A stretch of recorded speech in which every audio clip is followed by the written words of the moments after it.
I'd hoped that my brother's eulogy would have taken place after my own. Or if I did have the honor to eulogize my brother, that we'd be celebrating a longer life with even more hilarity and special moments of connection. And I'm certain that the eulogy of an older Mark Reed would have been just far more enjoyable for me to write. But lucky for all of us, Mark was an old man anyway. So the eulogy is likely to be very similar to the one I would have written 40 years from now. Mark is my little brother and my first partner in life. And almost no one enjoyed and witnessed Mark like I did when the world was the biggest and most wild it can ever be of his children. But I want to start first with a story from just a few years ago. In October of 2017, my brother and I went on, for us, a special and grand adventure. I joined Mark at their farm in Ohio on a Thursday afternoon. It was a gorgeous fall afternoon.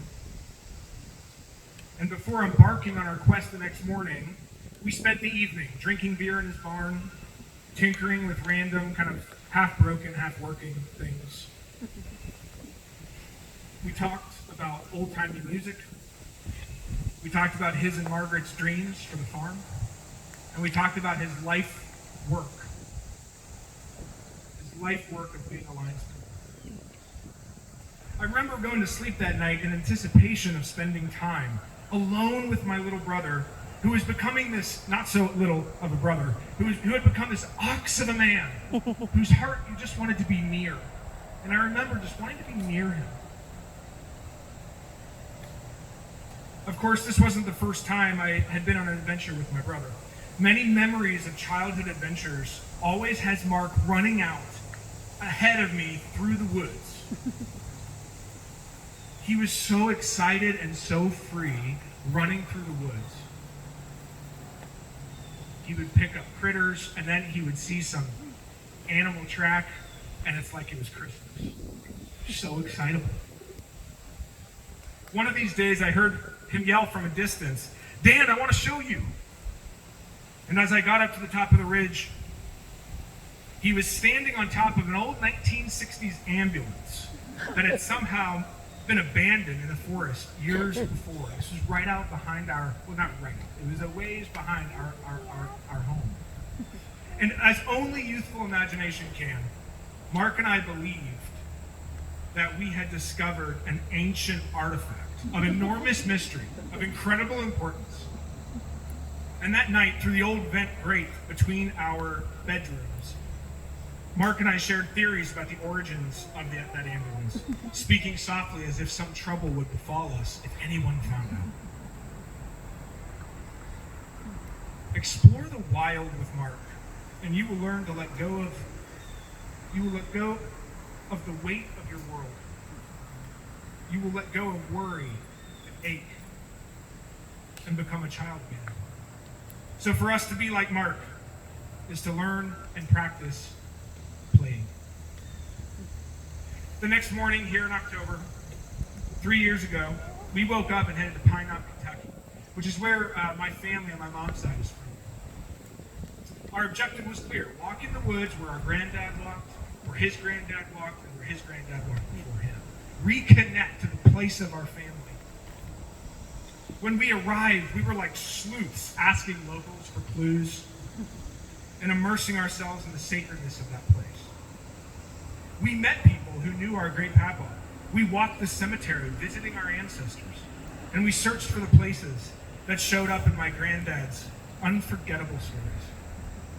We retold these stories, laughing at the ridiculousness of names like Sheepy King, and stories of mile-long pistol shots that absolutely could not have been true.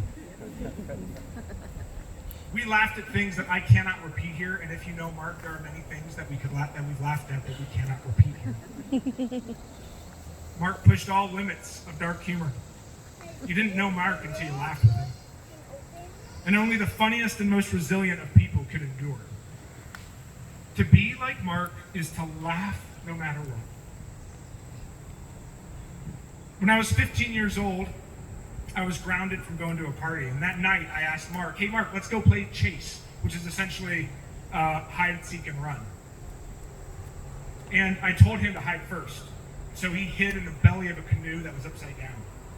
And I got into a car of a friend, and we drove to that party without saying a word.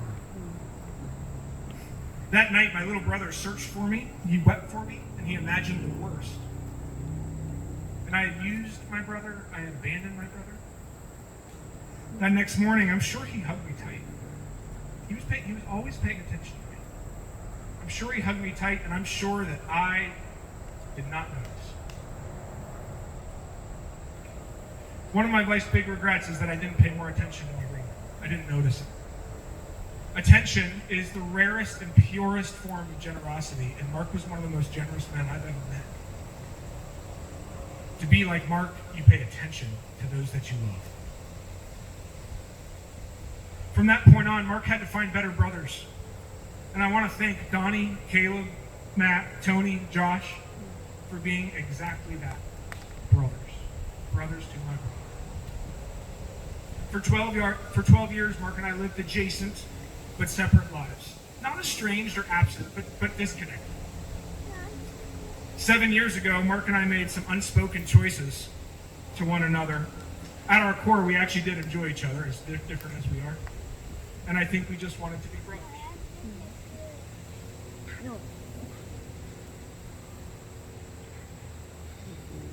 A few years later, in 2017, on that last night of our trip to southern Kentucky, we were camping in the middle of the forest, me drinking whiskey, Mark cheap beer, around a small campfire. And we were talking about our family and how we wanted to be a family, like the ones we had seen but weren't our own yet. A family where we spent time together, hunted and fished together, and enjoyed simple moments. I remember we talked about Margaret, and he told me in his drawl, well, I love her. And he absolutely meant it. Many of you here don't know Margaret. Margaret is the love of Mark's life. They were together for nearly 8 years. And Mark and Margaret's wedding was supposed to be June 25th, and it was pushed back because of COVID to September. Margaret is one of the most resilient women I've ever met. And you loved Mark for who he was. And we all know that that's not a small task. So, Margaret, we just love you so much. Late into that night, Mark and I got sleepy, and with the fire dancing on his out-of-control beard, he looked at me. He said, I love you, Dan. I waited a few moments, and I told him, I love you, Mark. I looked up, and of course, he had fallen asleep.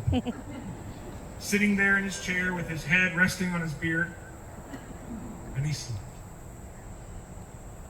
We end every phone call, every visit saying, I love you. And he was loved more than you could imagine, and he loved more than you could imagine. Mark's love came over you in a hug that you could live the rest of your life in. If you were loved by Mark, you knew it. To be like Mark is to tell and show people that you love. So, a eulogy, which I've never written before. A eulogy seems to be this conversation between grief and celebration. The overwhelming grief of losing someone dear, and the celebration that you were here at all to share the planet with you. And this tension may be one of the simplest lessons for me in life so far. That life itself is an act of grace. That we get to be here at all. And one of the greatest blessings is to have witnessed the life of my brother Mark. I wish he had more years. I'm so overwhelmed with grief. But Mark did not need another day, another year.